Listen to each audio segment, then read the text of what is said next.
माया, रीवा और समीर एक खास मकसद से रॉक महल के द्वार पर पहुंचते हैं। एक स्थानीय किंवदंती को वायरल डॉक्यूमेंट्री में बदलना। वे अपने साथ महंगे लेंस और गहरा संदेह लेकर आए हैं। उनके लिए खून पीने वाली दीवारों की कहानियां सिर्फ एक मार्केटिंग हथकंडा है। स्थानीय रंग का एक टुकड़ा जिसे वे कैद कर सकते हैं, संपादित कर सकते हैं और उससे पैसा कमा सकते हैं।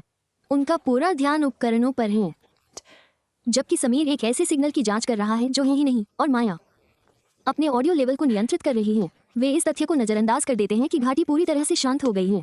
यह अति आत्मविश्वास ही जाल का पहला कदम है। वे यहाँ घर का निरीक्षण करने नहीं आए हैं, बल्कि घर ने उन्हें निरीक्षण के लिए आमंत्रित किया है। हॉल के अंदर वे चौकीदार डॉटी से मिलते हैं। वो सीढ़ियों के पास एक बिना लौ वाली लालटेन लिए खड़ी है। उसकी निगाहें उन पर इस तरह टिकी हैं मानो वे पहले ही घर का हिस्सा बन चुके हों।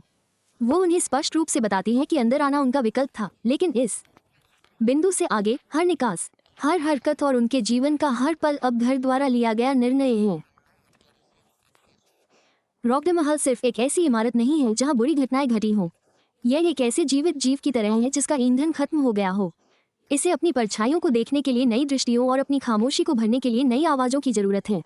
दहलीज पार करते ही जैसे ही प्रवेश द्वार बंद होता है, वैसे ही सब कुछ बदल जाता है। वे कारण और परिणाम की दुनिया से निकलकर एक बंद व्यवस्था में प्रवेश कर चुके हैं जो सिर्फ खुद को दोहराना जानती है। घर सबसे पहले उनके फायदों को खत्म करना शुरू कर देता है। तापमान कुछ ही सेकंड में 10 डिग्री गिर जाता है और सेलुलर नेटवर्क शून्य हो जाता है। बाहरी दुनिया से उनका संपर्क सबसे पहले टूट जाता है। जब माया ऊपर जाती है तो इमारत की बनावट ही बदलने लगती है। उसे एक लाल दरवाजा दिखाई देता है जो बिल्कुल नया, बेदाग, पुराना और एक जर्जर हवेली में बिल्कुल बेमिल लगता है। जैसे ही वो हैंडल पकड़ने के लिए हाथ बढ़ाती है, फ्रेम के नीचे से एक गाढ़ा तैलीय तरल रिसने लगता है। ये फर्श पर नहीं फैलता, ये ऊपर की ओर बढ़ता है, लकड़ी को ढक लेता है और दूसरी तरफ से एक बेचैन खरोंचने की आवाज़ गूंजने लगती है। वे रसोई की ओर भागते हैं, लेकिन वहां से निकलने के रास्ते बंद हो चुके हैं। समीर भारी लोहे के बर्तन से खिड़की पर प्रहार करता है, लेकिन शीशा हिलता तक नहीं। वो शीशे से ज्यादा रंगी हुई दीवार जैसा लगता है। कुछ ही मिनटों में फिल्म निर्माताओं ने वो सब कुछ खो दिया है जो उन्हें आधुनिक बनाता था। न फोन, न बाहर निकलने का रास्ता और न ही इस वातावरण को तोड़ने का कोई उपाय। अब वे बस 3 लोग हैं, एक डिब्बे में फंसे हुए। एक छिपे हुए दरवाजे से तहखाने में धकेले जाने पर उन्हें घर का रिकॉर्ड रखने वाला कमरा मिलता है। ये काई से ढका हुआ नम कमरा है जो पूरी इमारत का केंद्र जैसा लगता है। अलमारियां मिट्टी की गुड़ियों से भरी हैं, हर एक पर दशकों पुराने नाम और वर्ष लिखे हुए हैं। ये सिर्फ खिलौने नहीं हैं, ये उन सभी लोगों के अवशेष हैं जो कभी इस घर के मुख्य द्वार से अंदर आए थे। एक केंद्रीय स्टूल पर 3 गुड़ियां पहले से ही आकार ले रही हैं।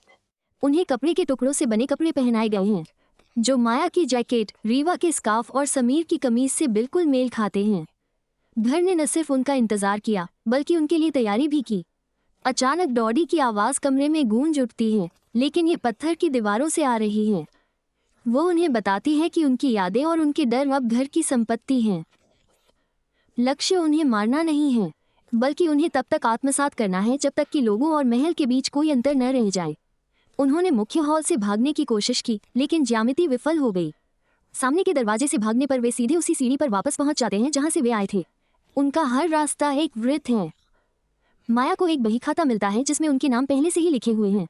नामों के आगे भविष्य की तारीखें लिखी हैं जो अभी तक घटित नहीं हुई हैं। इस चक्र में उनके निवास का एक स्थायी कार्यक्रम। रीवा सबसे पहले जाती है। वो अपने आप चलने की क्षमता खो देती है। अदृश्य डोरों से खींची जा रही कठपुतली की तरह खड़ी और चलती है। समीर अपने हाथों को धीरे धीरे गायब होते देखता है। वो सिर्फ मर नहीं रहा है, उसे वर्तमान से मिटाया जा रहा है, क्योंकि घर उसे पहले ही अपने अतीत में ले जा चुका है। अब वे अपनी कहानी पर नियंत्रण नहीं रख सकते। वही खाता उनके आने से पहले लिखा गया था और अब वे बस घर द्वारा दी गई पटकथा का अनुसरण कर रहे हैं। माया सीढ़ियों पर आखिरी बार डॉटी का सामना करती है। बूढ़ी औरत राहत महसूस करती है। वो कहती है कि यहाँ उसका समय आखिरकार समाप्त हो गया है और वो अब जा सकती है। घर को एक नजरिए की जरूरत है ताकि उसकी यादें ताज़ा रहें। एक व्यक्ति को हमेशा पीछे रहकर रखवाले की तरह काम करना चाहिए, परछाइयों पर नजर रखनी चाहिए ताकि घर धुंधला न पड़ जाए। जैसे ही सुबह की धूप माया पर पड़ती है, उसके जीवन के कई दशक छिन जाते हैं। उसकी त्वचा धूसर और लाल होने लगती है। 1 घंटे में 70 साल बूढ़ी हो जाती है। वो रात बच गई, लेकिन केवल इसलिए क्योंकि महल को चाबियां रखने के लिए किसी की जरूरत थी। अब उसी फटे पुराने कपड़े पहने हुए जो कभी डॉटी पहनती थी, बूढ़ी माया को आती हुई कार की आवाज सुनाई देती है। वो दरवाजे की ओर चलती है, अपनी भूमिका निभाने के लिए तैयार। बच्चों का एक नया समूह कार से बाहर निकलता है। उनके पास ड्रोन और थर्मल कैमरे हैं।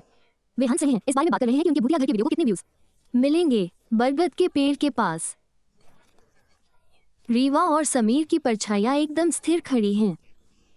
वे नया माहौल हैं, नए भूत हैं जिन्हें अगला समूह फिल्म में कैद करने की कोशिश करेगा और असफल होगा। माया दरवाजा खोलती है और इंतजार करती है। घर को फिर से भूख लग गई है और उसे भोजन की तलाश में जाने की जरूरत नहीं है। उसे बस कैमरे वाले किसी व्यक्ति का इंतजार करना है।